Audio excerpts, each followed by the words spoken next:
नमस्कार दोस्तों, स्वागत है आपका आज के एक और नए एपिसोड में। आज हम बात करने वाले हैं उस फिल्म के बारे में जिसका नाम सुनते ही नॉस्टैल्जिया की लहर दौड़ जाती है, सुपरमैन। लेकिन ये वही पुराना सुपरमैन नहीं है जिसे हम सालों से देखते आ रहे हैं। ये है जेम्स गुन का सुपरमैन।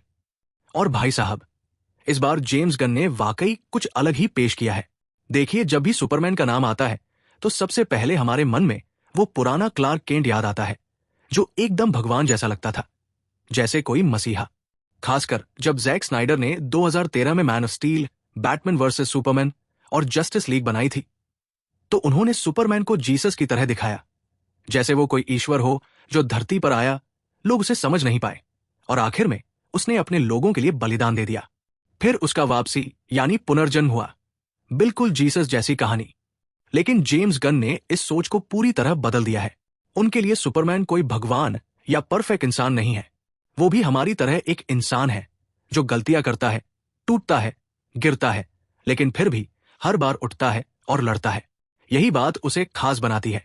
इस फिल्म में सुपरमैन की जो कहानी दिखाई गई है वो कहीं ना कहीं हम सबकी ही तरह लगती है।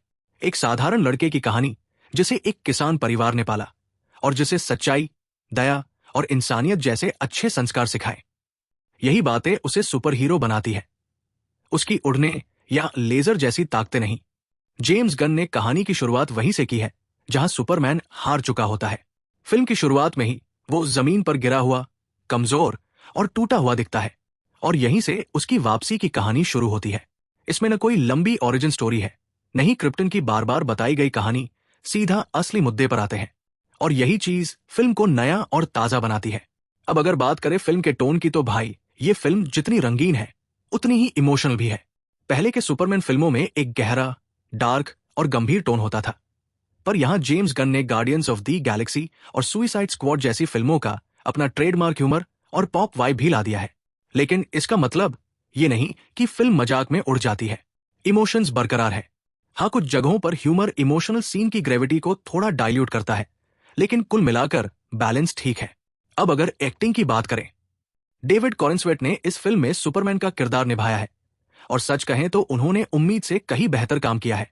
वो सिर्फ लड़ते नहीं हैं, बल्कि मुस्कुराते हैं, और जब अपने पापा से बात करते हैं तो भावुक होकर रोते भी हैं। इन सब भावनाओं को डेविड ने बहुत अच्छे से दिखाया है।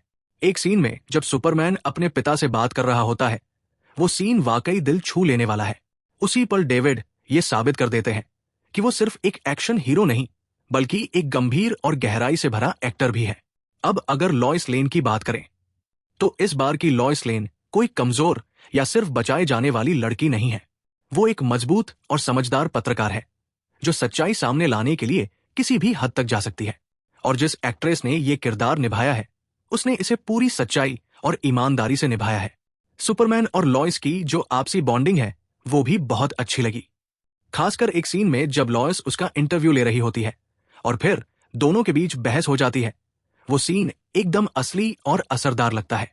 अब बात करते हैं फिल्म के सबसे मजेदार कैरेक्टर की, सुपरमैन का डॉग क्रिप्टो। यकीन मानिए, इस कुत्ते ने पूरी फिल्म में जितनी बार स्क्रीन पर एंट्री ली, उतनी बार मुस्कान आ गई चेहरे पर। वो सिर्फ एक पेट नहीं है, वो भी एक सुपर हीरो है अपने आप में। और यकीन मानिए, बच्चों से लेकर बड़ों तक ये कैरेक्टर दिल जीत लेगा। हाँ, अब थोड़ी सी कमी की भी बात कर लेते हैं। फिल्म के पहले हिस्से में कहानी थोड़ा बिखरी हुई लगती है। कई सारे सबप्लॉट्स को एक साथ सेटअप किया गया है, जिससे शुरुआत में थोड़ी कंफ्यूजन होती है, लेकिन सेकेंड हाफ में स्क्रिप्ट पकड़ में आ जाती है और फिर फिल्म बहाव में बहती है। एक और चीज जो थोड़ी खटकती है वो है लुथर का किरदार। एक्टिंग में कोई कमी नहीं है, लेकिन कई बार उसका किरदार कुछ ज्यादा ही बनावटी या ओवर लगता है, जैसे वो एक असली इंसान नहीं बल्कि किसी कॉमिक बुक का कैरिकेचर हो। अगर उसे थोड़ा और गंभीर और रियलिस्टिक अंदाज में दिखाया जाता तो शायद उसका असर ज्यादा गहरा होता। अब अंत में एक बात और, बहुत लोग इस फिल्म को कॉमिक बुक्स के साथ कंपेयर करते हैं, सीन बाय सीन मिलाते हैं कि कॉमिक में ऐसा था और यहां वैसा नहीं हुआ। देखिए, मैं खुद कोई कॉमिक एक्सपर्ट नहीं हूं। मैंने भी बचपन में सिर्फ कार्टून नेटवर्क पर बैटमैन और सुपरमैन के एनिमेटेड शोज देखे हैं, तो मेरा रिव्यू बस एक फिल्म प्रेमी की नजर से है।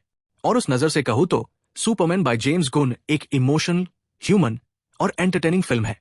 ये फिल्म बताती है कि असली सुपर हीरो वो नहीं होता जो ताकतवर हो। असली सुपर हीरो वो होता है जो मुश्किल समय में भी अपने मूल्यों को नहीं छोड़ता। तो दोस्तों, आपको ये सुपरमैन कैसा लगा? क्या आप भी इस नए वर्जन से उतने ही इंप्रेस हुए जितना मैं हुआ? नीचे कमेंट्स में जरूर बताइए। अगर आपको ये वीडियो पसंद आया हो तो लाइक जरूर करिए, शेयर करिए अपने दोस्तों के साथ जो सुपर हीरो मूवीज के दीवाने हैं। और हाँ, चैनल को सब्सक्राइब करना मत भूलिए ऐसे ही रिव्यूज के लिए। मिलते हैं अगली वीडियो में।